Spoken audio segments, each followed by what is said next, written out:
488장 하시는 예배 시작하려고 합니다. 488장입니다.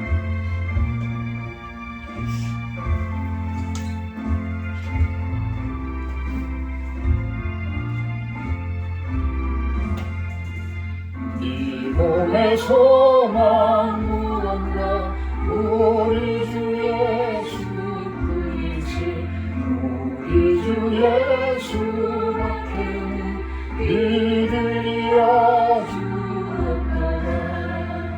주 나의 반석이시니 그 위에 내가 서리라 그 위에 내가 서리라. 무섭게 바람 부는 밤 물결이 높이 설렐 때 우리 주 크신 소망의 낯을 주리라. 주 나의 반석이시니 그 위에 내가 서리라 그 위에 내가 서리라. 세상에 믿던 모든 것 끊어지고 날 되어도 우주의 언약 믿사나 내 소망도 그리야. 주 나의 반석이시니 그 위에 내가 서리라 그 위에 내가 서리라.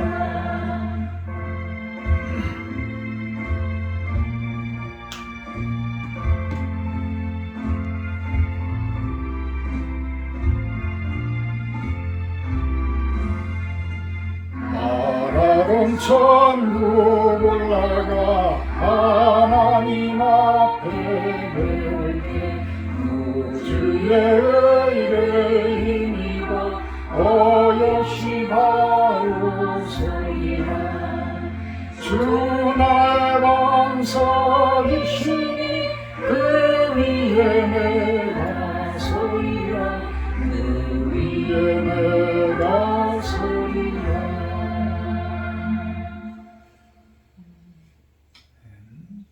사도신경 하심으로 신앙 고백하도록 합니다. 나는 선능하신 아버지 하나님 천지 창조주를 믿습니다. 나는 그의 유일하신 아들 우리 주 예수 그리스도를 믿습니다. 그는 성령으로 잉태되어 동정녀 마리아에게 생하시고 본데 빌라도에게 고난을 받아 십자가에 못 박혀 죽으시고 장사된 지 사흘 만에 죽은 자 가운데서 다시 살아나셨으며 하늘에 오르시어 전능하신 아버지 하나님 우편에 앉아 계시다가 거기로부터 살아있는 자와 죽은 자를 심판하러 오십니다. 나는 성령을 믿으며 거룩한 공회와 성도의 교제와 죄를 용서받는 것과 몸의 부활과 영생을 믿습니다. 아멘. 14장 찬송하신 후에 구정신 사모님 대표 기도해 주십니다. 14장입니다.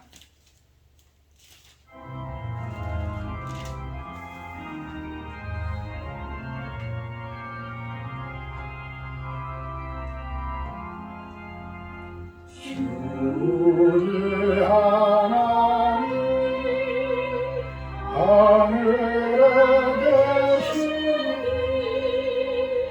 온천하 만민 주 앞에 찬송하네. 이 천지 만물도 주 앞에 엎드려 그 거룩하신 이름을 늘 높이네. 주 언약하신 것 끝까지 지키니 저 하늘나라 향하여 곧 가리라. 주 얼굴 배울 때 내 마음이 기쁘고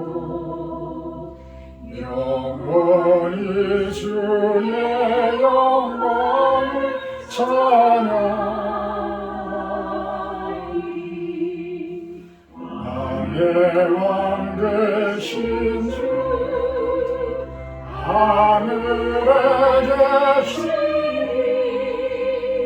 이 세상 죄악 이기신 구주 예수 저 천군 천사들 주의하고서 무성도 함께 영원히 늘 섬기네.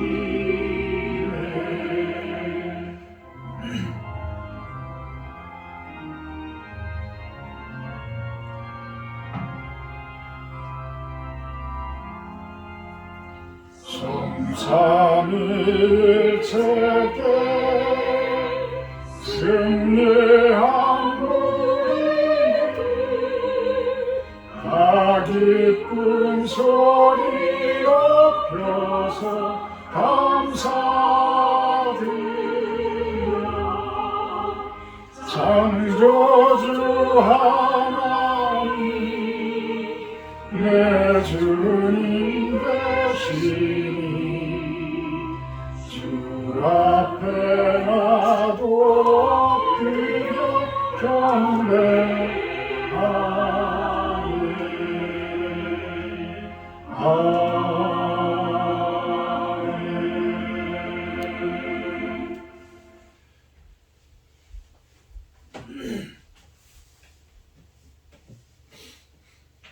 알파와 오메가 되시는 하나님, 세상의 시작도 하나님으로부터요 세상의 끝도 하나님으로 맞춰짐을 믿으며 높고 높으신 하나님의 주권과 권능을 높이며 찬양을 올려드립니다. 이런 전능자 하나님께서 오늘 우리를 지명하여 부르시고 이 거룩한 예배의 자리에 세워주심을 진심으로 감사드립니다. 하나님은 모세를 통해 성전의 크기와 모양과 필요한 기구들을 자세히 알려주신 것처럼 우리 각자도 거룩한 성전을 세워갈 때 말씀이 일러주신 모양과 식양대로 지어갈 수 있기를 원합니다. 21일간의 다니엘 기도회를 통하여 저희들을 기도의 자리로 초청하시는 줄 믿습니다. 각자의 기도의 처소와 시간을 떼어 기도의 자리에서 주님을 만나는 거룩한 삶을 성취해 나갈 수 있도록 성령께서 우리들 각자의 마음을 독려하여 주시기 원합니다. 순종이 제사보다 낫고 듣는 것이 수양의 기름보다 낫다고 하신 주님, 하나님께 순종하여 다니엘과 같이 뜻을 정하여 하나님께 기도를 쉬는 죄를 범치 않도록 인도해 주시옵소서.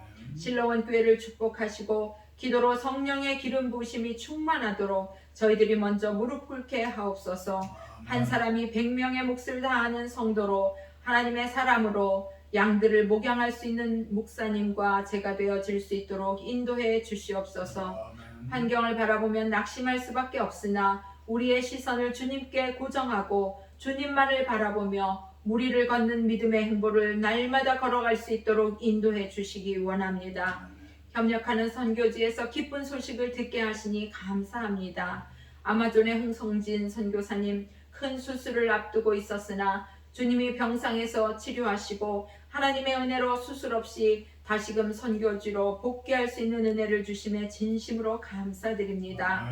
또한 필리핀의 정준 선교사님, 열악한 환경 가운데 복음의 열정으로 그 영혼들을 위한 헌신에 귀한 열매가 있게 하시고 목사님과 사모님을 강건함으로 지켜주시옵소서. 러시아의 김원수, 고석부 배봉현 선교사님께도 충만한 은혜로 기름 부으시고 필요를 채우시며 영과 육이 강건함으로 하나님이 맡겨주신 귀한 사역을 완수할 수 있도록 인도해 주시옵소서. 사랑하는 목사님 단위에 세우셔서 복음을 전할 때 사람의 말이 아닌 하나님의 음성으로 듣게 하시고 전하는 자나 듣는 자나 모두가 은혜의 시간이 되게 하시고 믿음의 결단과 용기로 말씀을 살아내는 우리 모두가 되어지게 인도해 주시옵소서. 예배의 시종을 주님께 의탁하오며 예수님 이름으로 기도합니다. 아멘.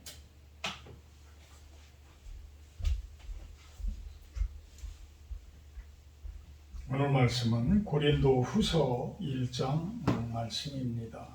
1절부터 7절까지 제가 합니다.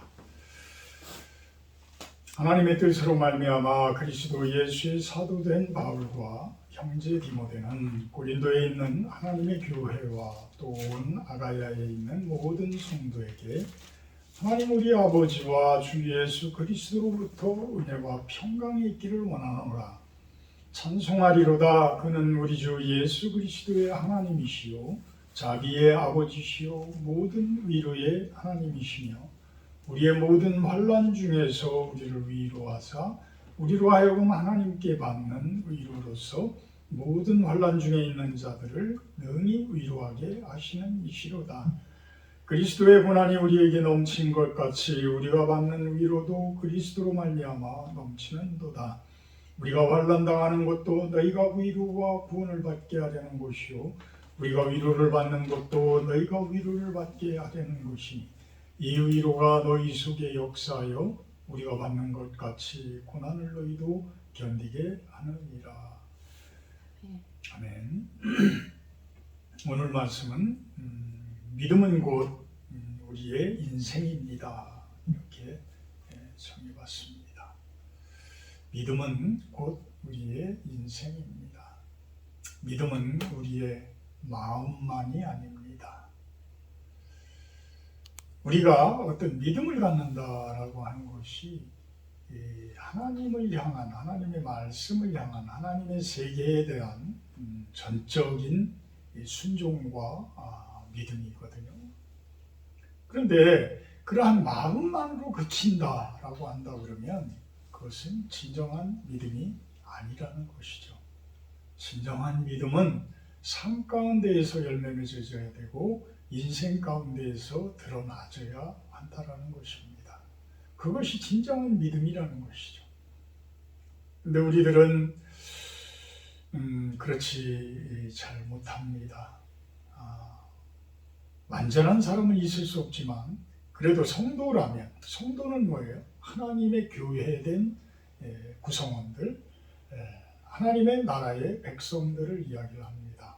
성도들이 되어서는 하나님의 일들을 하고자 노력을 해야 되는 것이죠. 그것이 어떤 마음만으로 끝나는 것이 아니라 어떠한 예배의 형식만을 갖추는 것으로 끝나는 것이 아니라 삶 속에서 드러나야 되고 그것이 빛과 소금의 역할을 해줘야 한다는 것이죠. 세상 가운데에서 빛으로서 소금으로서 그들을 어둠에서 드러나게 하고 그들을 썩어지는 것들에서 썩지 아니하도록 소금을 뿌릴 때에 그들은 얼마나 아파하고 그들은 얼마나 강렬하게 덤벼들겠어요. 영적인 전쟁이죠. 결국은 우리들이 믿음이 없다면 그러한 역할들을 할 수가 없는 거예요. 결국은 세상 속의 어둠과 썩어질 것들에 우리들이 지게 되어지고 오히려 무릎 꿇어버리는 그러한 성도들이라면 하나님께 과연 영광이 될 수가 있을까? 우리의 믿음은 곧 우리의 인생이요 우리 인생 가운데 열매 맺는 삶이어야 한다는 것입니다. 고린도 후서는 사도 바울이 고린도 교회에 1차적으로 가서 한 18개월 정도를 같이 고린도 교회에 있으면서 고린도 교회를 세웠습니다. 그러면서 고린도 전서 부분에 보게 되면 고린도 교회에 대해서 사도 바울은 상당히 강렬한 믿음의 성도들의 모습에 대해서 이야기를 해요. 엄청난 질책입니다. 사실은 엄청난 질책이에요. 무엇이 잘못되어졌고 무엇이 잘 되었고 무엇을 고쳐나가야 되고 어떻게 해나가야 되고 여러분들은 내가 세워서 만든 교회인데 결국은 내가 세웠다라고 하더라도 나는 나를 세운 것이 아니라 그리스도를 세우신 것이다. 그리스도를 세운 것이다. 그리스도를 세웠는데 여러분들은 바울파, 베드로파, 여러 계파를 만들어서 오히려 사도인 나를 공격을 하고 나를 사기꾼으로 몰고 이런 모습까지도 고린도 교회의 성도들이 나타나게 되어져요. 그러다 보니까 사도 바울은 고린도 교회의 처음부터 끝까지의 많은 그 잘못들에 대해서 이야기를 해나가게 되어지죠. 그러면서 고린도전서, 고린도후서를 통해서 우리들의 현대의 교회에도 그대로 적용되어질 것들이 너무나도 많이 있습니다. 이 사도 바울은 그럼에도 불구하고 고린도 교회에서 그렇게 자신을 거부하고 자신을 밀어내고 새로운 어떤 리더자를 세우려고 하더라도 결코 실망하지 않고 끊임없이 기도하며 편지로 그들을 독려하고 그들의 잘못에 대해서 질책하고 이런 모습을 보이면서 고린도 교회가 다시 회복되어진 그 모습을 보게 되어집니다. 오늘은 그 이야기를 계속 이어져서 이제 해나가고 있습니다. 결국은 고린도 교회를 3차 방문을 하려고 했었는데 그 3차 방문을 하지 못하고 이 고린도 후서를 편지를 써서 대신 보내게 된 이런 배경이 있습니다. 하나님의 뜻으로 말미암아 그리스도 예수의 사도된 바울. 이 사도라는 뜻은 사신과 같은 거예요. 그러니까 한 나라의 왕을 대표해서 나가는 모습. 그러니까 예수 그리스도를 대표해서 대신해서 나가는 그 모습. 예수님께서 직접적으로 데리고 다녔던 12명의 그 사도들이 있지만 가룟 유다를 제외하고 또다시 12명의 사도를 세웠지만 이 바울은 사실 그 예루살렘 교회에서 보게 되면 사도도 아닌 모습으로 보이는 거예요.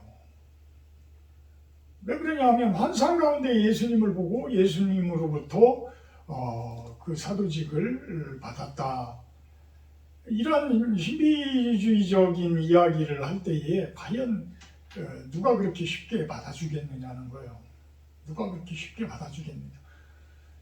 물론 한참 후에 몇 년이 지난 후에 사도 바울이 수도 없이 많은 그 교회들을 계속해서 선교하면서 지금의 터키, 그리스 지방으로 그 지중해 연안을 다니면서 그 교회들을 세우고 그 이방인 교회들을 세웠을 때에 나중에는 예루살렘 교회에 가서 사도직을 인정을 받죠.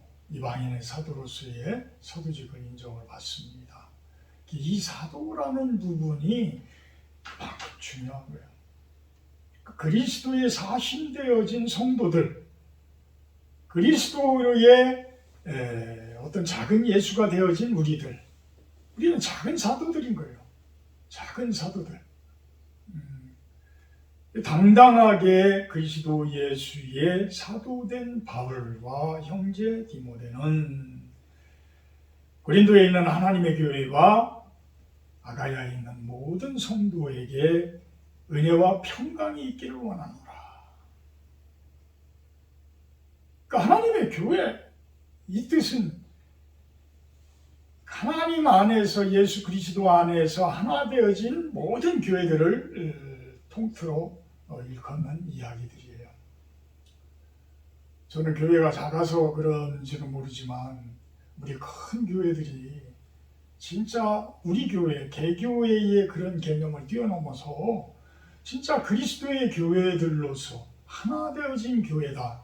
크나 작으나 하나 되어진 교회다라는 그러한 개념들을 많이 성도들에게 심어줘야 한다고 저는 생각을 해요. 네 교회, 내 교회, 우리 교회, 무슨 사랑의 교회, 무슨 뭐 오륜 교회, 우리 교회는 오륜 교회야, 우리 교회는 사랑의 교회야, 우리 교회는 어떤 소망 교회야. 이런 모습들이 아니었으면 좋겠다라는 거예요. 아니었으면 좋겠다. 우리 교회는 예수님의 교회야. 아멘. 크든 작든 모든 교회가 하나 되어진 교회야. 이런 모습이었으면 좋겠어. 이런 모습이야. 그러면서 은혜와 평강이 있기를, 편지의 서두와 편지의 마지막 말에는 이 은혜와 평강에 대해서 사도 바울은 많이 이야기를 해요. 바울 서신에 보게 되면 이 은혜와 평강, 참 쉬운 이야기 같지만 이거 같이 중요한 단어들은 또한 없을 거예요. 은혜. 은혜는 뭐예요? 하나님이 우리들에게 베풀어 주시는 거예요. 내가 잘못하고 있는데 베풀어 주시겠어요? 내가 하나님께 그만큼 영광을 올려드리고 내가 그만큼 믿음이 있어야 하나님께서는 베풀어 주시는 거예요. 평강? 평강의 모습은 하나님 나라의 모습이에요. 하나님의 나라의 모습이에요. 로마서 14장 17절, 하나님의 나라는 먹는 것과 마시는 것에 있지 아니하고 성령 안에서의 의와 평강과 희락이니라. 성령 안에서, 성령이 함께하는 그 안에서의 의와 평강과 희락이라는 거예요. 요즘에 윤석열 대통령이 수도 없이 많은 사람들에게 욕을 얻어먹고 참 지지하는 사람들이 30%도 안 되고 오히려 너무 부정적으로 생각하는 사람들이 60%가 훨씬 넘어가는 이때의 모습들을 보게 되면 그분이 무엇이 그렇게 잘못됐으에 전 국민들이 그렇게 미워할까? 왜 그렇게 미워할까? 그분은 공의를 이야기하고 정의를 이야기하고 자유를 이야기하는 분인데 왜 그럴까? 진정한 정의와 공의와 자유가 주어지는 그러한 모습이라면, 그게 진실이라면, 그게 진리라면 사람들은 왜 거부할까? 진리가 아니기 때문에 거부를 하는 거죠. 그분이 지금까지 해왔던 모습들을 보게 되면 맷집이 보통 강한 게 아니라고 이야기를 해요. 맷집이 강하다고 표현을 좋게 이야기하는 것이죠. 고집이 보통 고집이 아닌 거예요. 자기 아집과 고집으로 똘똘 뭉쳐진 모습이 아닐까 생각을 하는 거예요. 사과하라고 그러니까 개 앞에다 사과 놓고 사진 찍어서 올리는 그러한 모습들, 열차 안에서 탁 앞좌석에 구둣바를 딱 올려놓고 가는 그러한 모습들, 과연 국민들의 눈에 그분이 겸손함, 그분의 섬기는 모습, 이런 것들이 얼마나 있을까? 하나님은 이 세상 가운데에 말씀이 충만하게 만들어 놓으셨어요. 왜? 말씀으로 창조를 하셨기 때문에 이 세상은 말씀이 충만해요. 그래서 말씀을 거부하고 말씀을 어긋나고 그것을 섭리라고도 표현하고 하늘의 법칙이라고도 표현을 하는데, 그것이 어긋나게 되면 사람들은 싫어하게 돼 있어요. 모든 피조물들이 다 싫어하게 돼 있어요. 교만한 거 좋아하는 사람이 있어요? 사람이 교만 떠는 거 좋아하는 사람이 있어요? 사람이 잘난 척하는 거 좋아하는 사람이 있어요? 사람이 못된 짓 하는데 좋아하는 사람들이 있어요? 하나님은 모르지만, 하나님의 말씀을 모르지만 모든 사람들이 선행을 좋아하고 남을 섬기는 것을 좋아하고 겸손한 것을 좋아하고 다 그렇게 돼 있어요.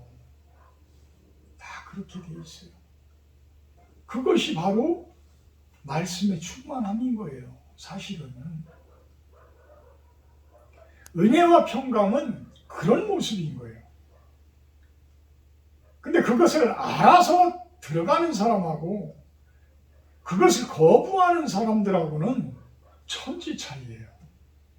우리들이 볼 때는 저 사람은 부족한 것이 아무것도 없어 라고 생각을 하지만 그 사람의 내면에는 수도 없는 갈등과 고난과 핍박과 엄청난 불안이 가득한 거예요. 대통령일지라도. 예수님을 제대로 믿고 아무것도 없는 가난한 모습일지 모르지만 집 한 채도 제대로 없는 그러한 모습일지 모르지만 그 안에 은혜와 평강을 알고 사는 사람이 있다라고 한다 그러면 그분이 훨씬 더 축복받은 인생이에요. 제가 보기에는 훨씬 더 축복받은 인생이에요. 이것이 바로 은혜와 평강이에요. 그래서 사도 바울은 그 이야기를 합니다. 이것은 엄청난 축복인 거예요. 엄청난 축복인 거예요.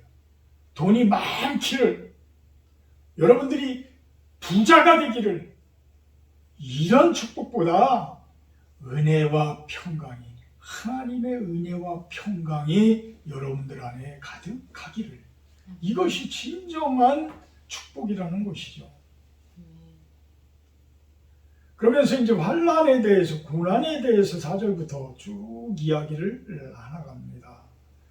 4절을 보면 환난 중에 있는 자들을 능히 위로하게 하시는 하나님, 그리스도의 고난이 우리에게 넘친 것 같이 우리가 받는 위로도 그리스도로 말미암아 넘치는도다. 환난은 누구에게나 다 있어요. 사도 바울은 왜 그렇게 환난이 많았을까? 하나님을 그렇게 잘 믿는데, 왜 그렇게 환난이 많았을까? 자, 환난과 고난을 우리가 한번 생각을 해보자. 환난과 고난이 여러분들에게 오는 거에는 세 가지 이유 중에 하나예요. 첫째는 하나님의 말씀의 법칙이 어긋났기 때문에 하나님께서 징계하는 경우가 첫째. 우리는 심판이라고도 이야기를 합니다. 심판이라고도 이야기를. 가장 기본적인 거예요. 기초적인 거예요. 하나님이 이렇게 법을, 세상을 창조하면서 이렇게 말씀의 법을 딱, 법칙을 딱 정해놨는데 거부하고 욕심부리고 뛰쳐나가고 사람들 무시하고 자기 권력 때문에 사람들을 죽이고 사람들에게 죄를 범하고 악을 범하고 하나님께서 가만 놔두겠어요? 법을 정해놓으셨는데 반드시 징계할 수밖에 없는 거예요. 때릴 수밖에 없는 거예요. 그 사람이 성도든 성도이지 않든 성도를 사랑하면 그렇게 때려서라도 다시 사람 만들려고, 하나님의 사람 만들려고. 두 번째는 하나님께서 우리들을 너무 사랑하셔서 진짜 좋은 사람으로 세워주기 위한 가지치기를 하는 고난, 환난. 아프죠. 아니, 내 손으로 도둑질을 했어. 이거를 잘못되어진 그 팔을 잘라낸다라고 생각을 해보세요. 물론 육신을 잘라내는 것이 아니라 마음속에 있는 그 욕심을 쥐려고 하는 그 손을 잘라내는데, 그 마음을 잘라내는데 고통이 아닐 사람들이 어디 있겠어요.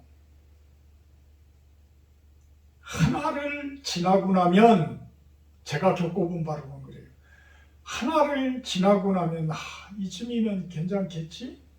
천만에 하나님께서 또 그 다음에 가지, 잘못되어진 가지 또 잘라. 또 너무 아파. 또 너무 아파. 이 정도 아프면 됐죠, 하나님? 또 시간 지나면 또 잘라. 수도 없이 잘라. 수도 없이 잘라. 결국은 내 하나님 뜻대로 하시옵소서. 이 상태가 올 때까지. 이 상태가 온다라는 건 하나님께 전적으로 모든 것을 이제는 제가 바치겠습니다. 산 제물로 이제는 바치겠습니다. 이 소리를 듣고 싶으신 거예요. 얼마나 사랑하시면, 얼마나 사랑하시면. 여러분들 고난, 환난 한두 번으로 포기하지 마세요. 수도 없어요. 그것이 10번이 될 수도 있고 20번이 될 수도 있고, 내 고집이 세고 내 의가 강한 사람일수록 그 가지치기는 아주 횟수가 많아져요. 내 주변에 있는 우리 집사님들, 권사님들 이렇게 보면 너무 가슴 아파요. 사실 가슴 아파요. 산 제물로 바쳐지기를 바라시는데 아직까지도 그 단계까지를 못 가시는 모습을 보게 되면 안타까워요. 그래 그냥 기도할 뿐이에요. 그분들을 위해서 기도할 뿐이에요. 새벽에 내려와서 그냥 기도합니다. 행하시는 분은 하나님이시니까 그냥 기도할 뿐이에요. 제가 뭐 어떻게 하겠어요. 그냥 기도할 뿐이에요. 이것이 바로 어찌 보면 하나님께서는 때가 되면 위로해 주시고 때가 되면 우리들을 보듬어 주시고 이런 모습, 이 가지치기는 우리의 어찌 보면 축복을 위한, 은혜를 위한 고난, 은혜를 위한 환난이다. 세 번째 환난과 고난은 영적 전쟁이에요. 우리가 그만큼 무장이 되게 되면 이제는 진정한 빛과 소금의 역할을 하러 가야 되는 거예요. 그 모습이 바로 사역이에요. 여러분들이 아무리 아파도 목사인 저, 사모인 우리 부사모 빛과 소금의 역할을 할 수밖에 없어요. 성도인 여러분들도 세상 가운데 가서는 빛과 소금의 역할을 할 수밖에 없어요. 말로만 빛과 소금? 아닌 거예요. 어둠 속에 있는 그 숨어있는 곳에 빛을 비추는 모습으로 갈 때에 그들이 가만히 있겠어요? 그들은 완전히 늑대의 일인데 온갖 이빨을 다 드러내면서 물어뜯을 텐데 그게 두려우면 못 가는 거예요. 그게 두려우면 빛을 발할 수가 없어요. 미꾸라지에 소금 팍 뿌려봐요. 미꾸라지가 난리 버거지가 막 따가우니까 난리 버거지가 나는데 그 악덩어리, 죄덩어리, 죄악이 가득한 세상 가운데 여러분들이 소금이 돼서 뿌려져 봐요. 그들이 가만히 있겠어요? 난리가 나요.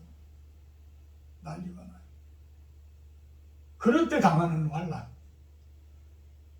사도 바울은 끊임없이 매도 맞고 태형이라고 그러잖아요. 태형. 40대 이상은 안 때린다고 합니다. 왜? 그 이상을 때리면 사람이 죽기 때문에 40대까지 때린다는 거예요. 40대. 매를 40대까지 때려. 그거를 수도 없이 많이 맞았고 돌멩이로 맞아가지고 죽을 그러한 경우도 수도 없이 넘겼고 또 옥중서신 에베소서, 빌레몬서, 빌립보서, 골로새서 이 옥중서신 이 감옥에도 수도 없이 많이 갇힌 거예요. 근데 그분이 왜 그렇게 환난을 당했겠어요? 하나님을 그렇게 잘 섬기고 하나님의 말씀의 법칙을 그렇게 잘 지키는 분인데 세상을 하나님 나라로 만들기 위해서 어쩔 수 없는 전쟁을 할 수밖에 없는 거예요. 요즘 교회들은 세상과 너무나 타협을 잘하는 것 같아 안타까울 마음이 많이 있어요. 뱀같이 지혜롭고 비둘기같이 순결하라. 예수님께서는 우리가 겉모습으로 막 그들과 총칼 들고 십자군 전쟁처럼 방패를 들고 칼을 들고 싸우러 가는 그걸 원하는 게 아니에요. 진정한 빛과 소금은 뭐예요? 사랑이에요. 사랑. 그 사랑 안에 죄악이 물러가고 죄악이 손들게 되어지고 무릎 꿇게 되어지는 거예요. 그것이 바로 십자가의 사랑이에요. 십자가의 사랑. 사도 바울이 없었더라면, 사도 바울의 그 환난과 고난이 없었더라면 이 지금의 이 온 세계 가운데의 이 교회들이 없었을 거예요. 그러니까 하나님께서는 얼마나 크게 사용하신 거예요. 사도 바울의 그 환난과 고난을 얼마나 크게 사용하신 거예요. 8절에 그 이야기를 합니다. 형제들아, 우리가 아시아에서 당한 환난을 너희가 모르기를 원하지 아니하노니 힘에 겹도록 심한 고난을 당하여 살 소망까지 끊어지고, 9절에 우리는 우리 자신이 사형 선고를 받은 줄 알았으니 이는 우리로 자기를 의지하지 말고 오직 죽은 자를 다시 살리시는 하나님만 의지하게 하시니라. 이 사형 선고를 받은 줄 알았다는 거야. 그 정도로 얼마나 힘들었으면. 지금은 그래도 감옥살이가 그렇게 부타도 없고 그렇게 어려움도 자유만 속박할 뿐이지 그렇게 인격적으로 인권을 말살하는 그러한 모습은 아니잖아요. 근데 불과 몇 년 전만, 몇십 년 전만 하더라도 군사 독재 정권만 하더라도 얼마나 고문이 심하고 얼마나 그 감옥 안에서 사람들을 진짜 불구자로 만들고 이런 행동들을 얼마나 많이 했어요. 얼마나 많이 했어요. 그런 세상 가운데에 그보다도 더 이전인데, 그러니까 뭐 죽이고 싶으면 얼마든지 죽일 수 있었던 그런 시대.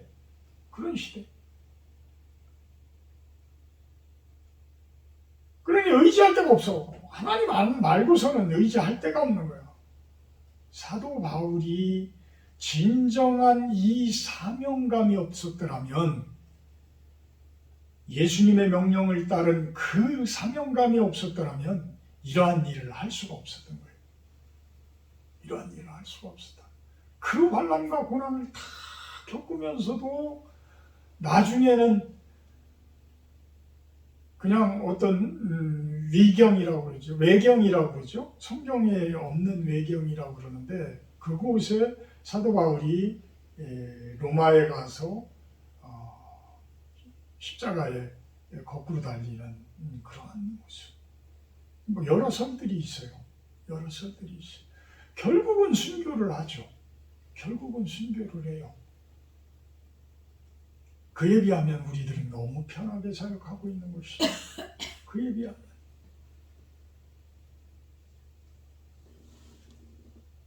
12절부터 고린도 교회에 이제 방문을 연기한 이유에 대해서 이렇게 이야기를 하면서, 내가 여러분들을 이렇게 진정으로 사랑합니다. 12절, 우리가 세상에서 특별히 너희에 대하여 하나님의 거룩함과 진실함으로 행하되 육체의 지혜로 하지 아니하고 하나님의 은혜로 행함은 우리 양심이 증언하는 바니 이것이 우리의 자랑이라. 이것이 우리 자랑이라.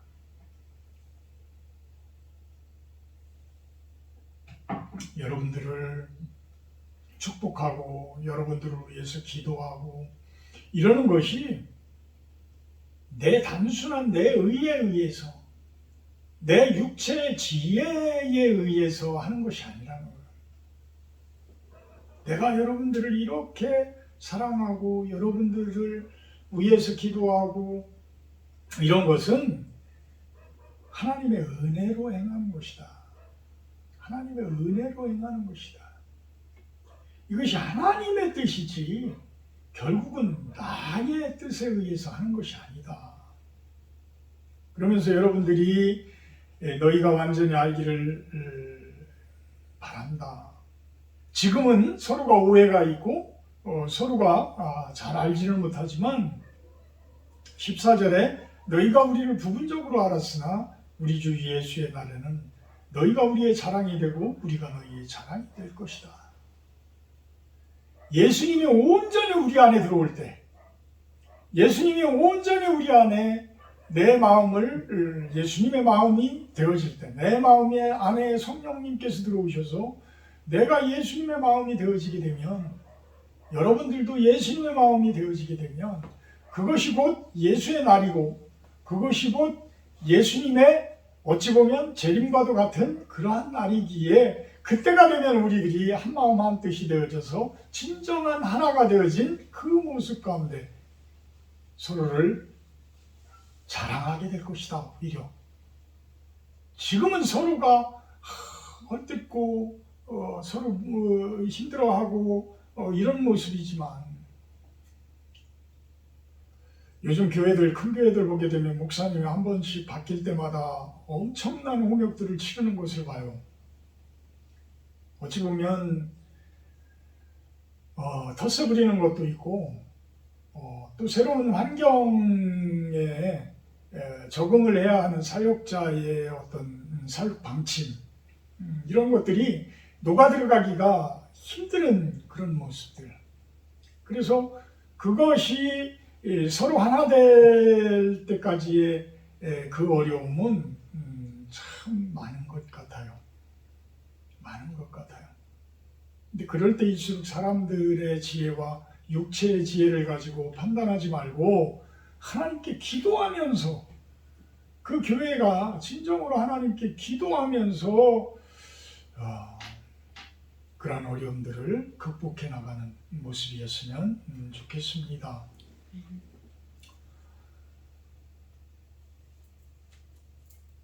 이것이 바로 순종인데, 19절에 보면 하나님의 아들 예수 그리스도는 예하고 아니라 함이 되지 아니하셨으니 그에게는 예만 되었느니라. 하나님의 약속은 얼마든지 그리스도 안에서 예가 되니, 그런즉 그로 말미암아 우리가 아멘하여 하나님께 영광을 돌리게 되느니라. 바른 길은, 옳은 길은, 진리의 길은, 말씀의 길은 예만 있는 거예요. 사실 아니오가 없어요. 왜? 진리인데, 정의인데, 공의인데, 가장 옳은 길인데, 가장 바른 길인데 왜 아니오가 있겠어요?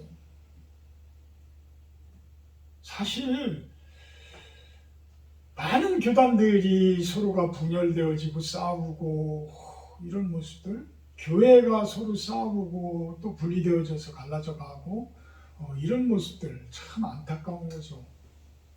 예수님께서는 하나 되기를 위해서 기도하시는데, 우리가 하나 된 것처럼 저들도 하나가 되게 하여 주시옵소서 기도하시는데, 분쟁과 다툼과 시기와 당짓는 것, 파당은 하나님의 나라를 유업으로 받지 못한다고 분명히 이야기를 하는데, 왜들 그렇게 우리 사람들은 교회 내에서도 그렇게 싸움들을 많이 하고, 그렇게들 서로가 잘난 척 많이 하고, 내 주장이 맞다고 그렇게 큰 소리들 치는지.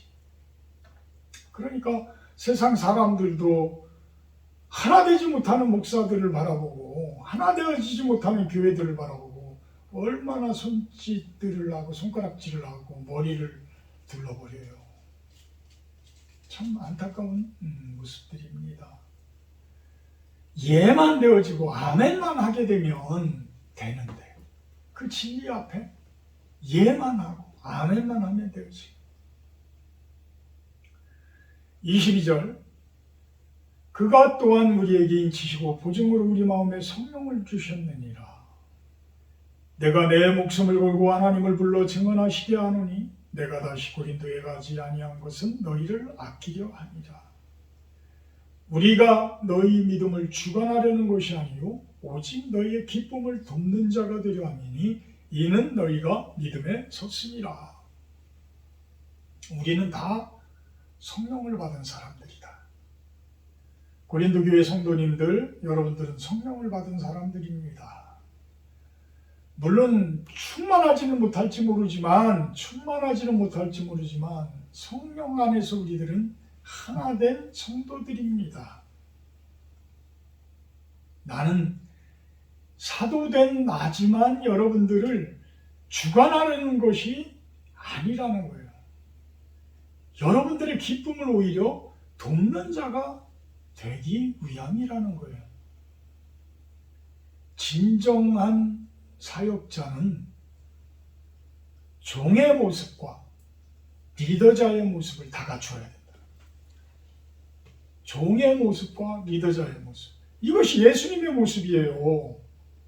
예수님의 모습. 발을 씻어주시는 그 종의 모습. 높아지려 하면 낮아져야 되고, 으뜸이 되고자 하는 자는 종이 되어야 할지니라. 종. 그 마음속에는 진정한 종의 모습으로 섬기고자 하는, 국민을 섬기고자 하고 성도를 섬기고자 하는 그 마음이 있어야지만 진정한 리더자의 모습이 될 수 있다는 거예요. 에헴하고 내 주장만 내세우고 나를 따라 아니면 마라, 이건 독재자가 하는 거예요. 옛날에는 통했어요. 지금은 안 통해요.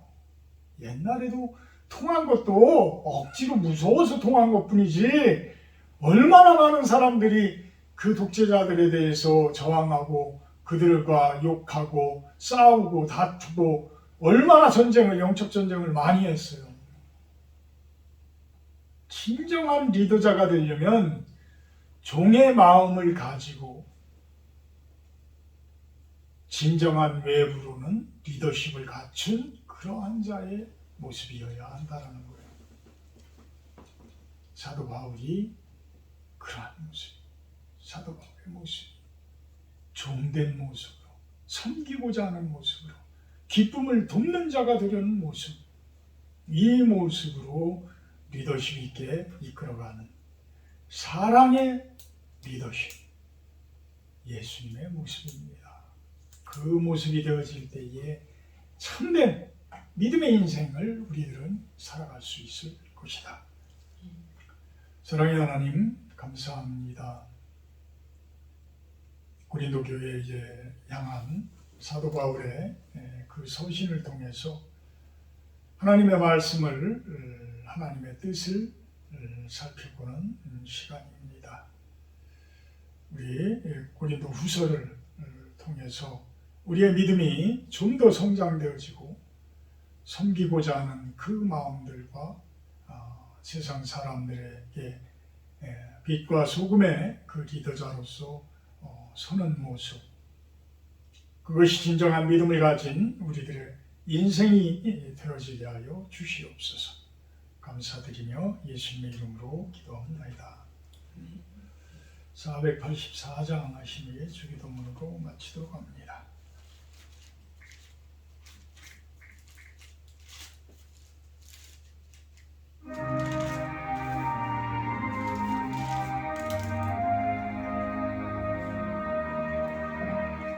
내 맘에 주여 소망되소서. 주 없이 모든 일 헛되어라. 밤에나 낮에나 주님 생각, 잘 때나 깰 때 함께 하소서.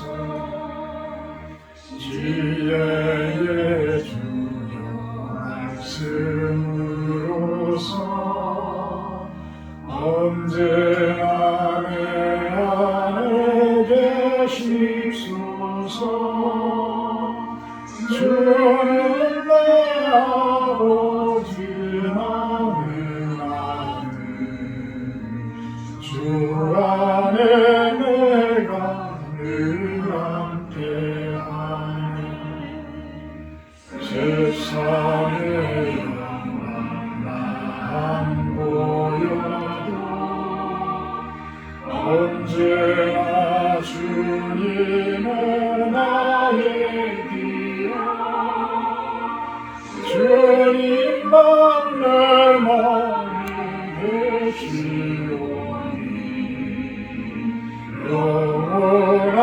주님 참 귀하셔라.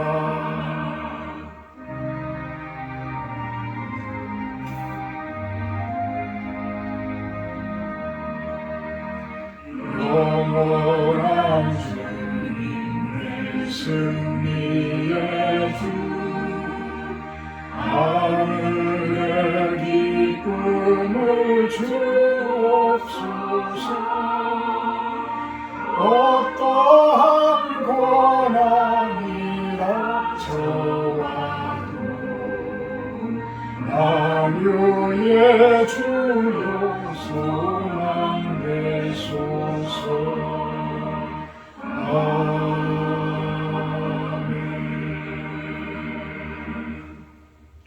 하늘에 계신 우리 아버지여, 이름이 거룩히 여김을 받으시오며 나라가 임하옵시며 뜻이 하늘에서 이룬 것 같이 땅에서도 이루어지이다. 오늘날 우리에게 일용할 양식을 주옵시고 우리가 우리에게 죄 지은 자를 사하여 준 것 같이 우리의 죄를 사하여 주옵시고 우리를 시험에 들게 하지 마옵시고 다만 악에서 구하옵소서.